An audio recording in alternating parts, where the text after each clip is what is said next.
وہ ڈپینڈ کرتا ہے کہ مریض کے اندر دوائیاں کتنی لگتی ہیں, کیسے ہے, جتنا مریض سک ہوگا اتنی دوائیاں زیادہ لگیں گی, لیکن یہ ایک موٹی موٹی سی تقریباً بات. سر کیا کوئی گورنمنٹ بھی سپورٹ کر رہی ہے لیور ٹرانسپلانٹ کو, اسپیشلٹی کو؟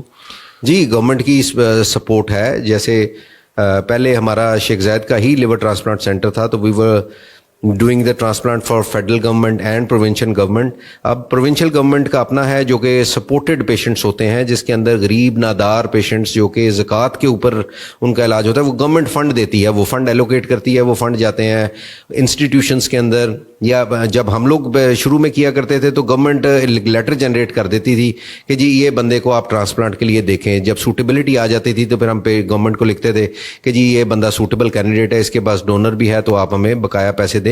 اس وقت ہم تقریباً یہ 28-29 لاکھ روپے میں کیا کرتے تھے. بٹ اب میڈیسنز اتنی مہنگی ہو گئی ہیں اور اتنی ایکسپینس ہو گیا ہے سارا کہ اب یہ 40-45 لاکھ روپے سے کم میں پاسبل نہیں ہے. سر یعنی کہ اس کے میں جو لوگ بیچارے جو غریب ہیں یا جن کے پاس پیسے نہیں ہیں ٹرانسپلانٹ کے لیے, ان کو بھی گھبرانے کی ضرورت نہیں ہے, ان کو گورنمنٹ سپورٹ کر دیتی ہے. ایبسلیوٹلی گورنمنٹ سپورٹ کرتی ہے, اور وہ ڈفرینٹ انسٹیٹیوشن کے اندر ڈفرینٹ ورکنگ ماڈل ہے.